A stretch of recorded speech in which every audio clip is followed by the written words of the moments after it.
Mari bergerak bersama guru penggerak, menebar manfaat bagi pendidikan merdeka. Lekas bergerak dalam pendidikan penggerak, ciptakan generasi Pak Dermawan adalah guru sekolah dasar. Minggu depan, ia akan mengajar murid-muridnya materi tentang cara kerja salah satu sistem organ tubuh manusia, yaitu sistem organ pencernaan. Saat merencanakan pembelajaran, Pak Dermawan mempersiapkan beberapa sumber belajar yang menurutnya akan membantu murid-muridnya belajar sesuai dengan kebutuhannya.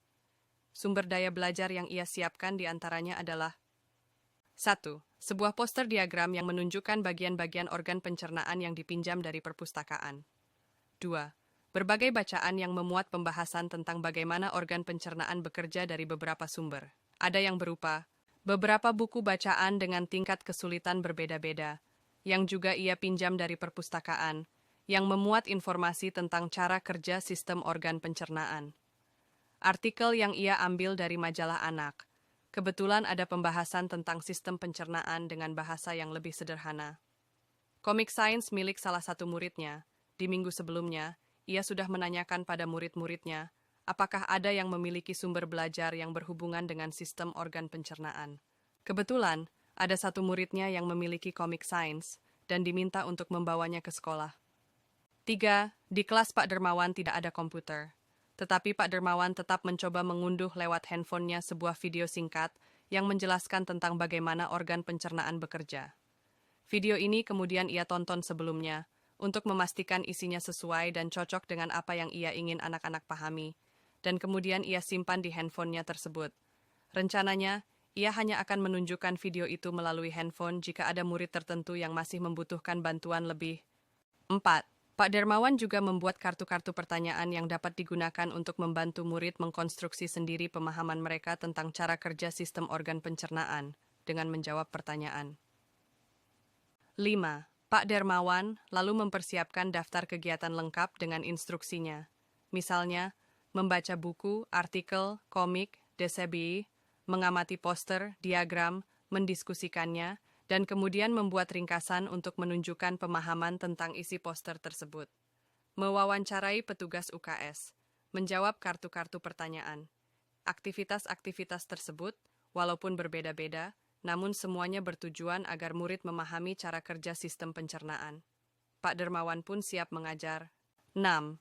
Di awal pembelajaran, Pak Dermawan memberikan penjelasan kepada semua murid yang ada di kelasnya tentang tujuan pembelajaran dan konsep kunci yang ia ingin anak-anak kuasai. Lewat proses tanya-jawab dan contoh-contoh, ia juga memastikan bahwa murid-muridnya memahami apa yang dimaksud dengan sistem. 7. Setelah itu, ia meminta murid-muridnya mulai bekerja dalam kelompok.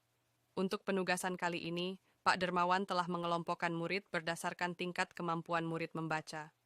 Hal ini karena tugas pertama yang harus dilakukan oleh setiap kelompok adalah membaca materi bacaan terlebih dulu. Pak Dermawan menyesuaikan teks yang dibaca tiap kelompok dengan kemampuan membaca mereka. 8. Pak Dermawan menjelaskan pada murid-muridnya bahwa dalam 1 minggu tersebut, setiap kelompok akan mendapat target untuk menyelesaikan kegiatan yang telah disiapkan oleh Pak Dermawan tersebut. Keputusan tentang kegiatan mana yang ingin dilakukan lebih dulu diserahkan sepenuhnya kepada murid. Yang jelas, mereka diberikan kesempatan melakukan kegiatan-kegiatan tersebut pada saat jam pelajaran IPA di minggu tersebut. 9. Selama proses murid melakukan kegiatan, Pak Dermawan memastikan ia mengobservasi dan memantau pemahaman murid-muridnya. Ia mendatangi tiap kelompok, mengajukan pertanyaan, dan memberi pertanyaan lanjutan kepada murid-murid yang memerlukan bantuan atau perlu diberikan tantangan lebih. Ia misalnya menunjukkan video lewat handphonenya kepada beberapa anak yang tampak masih kesulitan. Membantu mereka memahami konsep-konsep kunci dengan kosakata-kosakata sederhana yang kemudian ia display di kelas. Pak Dermawan juga membuat catatan-catatan penilaian selama proses ini. Setiap jawaban murid, pertanyaan murid, ia perhatikan. Ia gunakan informasi ini untuk menyesuaikan tingkat bantuan yang ia berikan pada murid. 10. Pak Dermawan kemudian melakukan penilaian untuk mengetahui sejauh mana murid-muridnya memahami materi tersebut. Ia kemudian membuat penilaian berjenjang, tier assessment. Untuk murid-murid yang kemampuannya kurang, ia menugaskan mereka untuk menjelaskan alur pencernaan dalam sebuah diagram alur sederhana yang dilengkapi penjelasan singkat dengan menggunakan kosakata sederhana, sesuai dengan yang telah mereka pelajari dan bahkan telah didisplay di kelas. Untuk murid-murid yang kemampuannya sedang, ia meminta mereka membuat sebuah cerita narasi tentang alur pencernaan dengan kosakata yang lebih bervariasi. Untuk murid-murid yang kemampuannya tinggi, ia meminta mereka membuat sebuah cerita kreatif dari perspektif seorang makanan yang menarasikan alur pencernaan.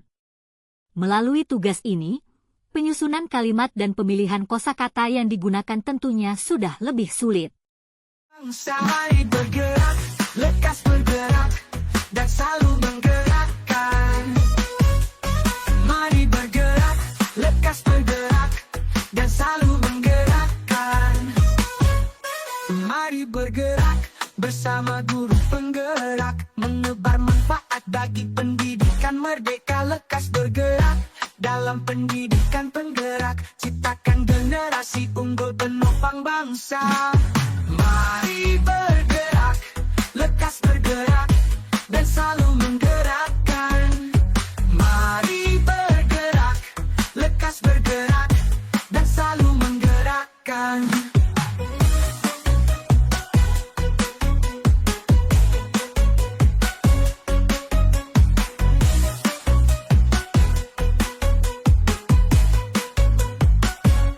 Mari bergerak, bersama guru penggerak, menebar manfaat bagi pendidikan merdeka. Lekas bergerak, dalam pendidikan penggerak, ciptakan generasi unggul penopang bangsa. Mari bergerak, lekas bergerak, dan selalu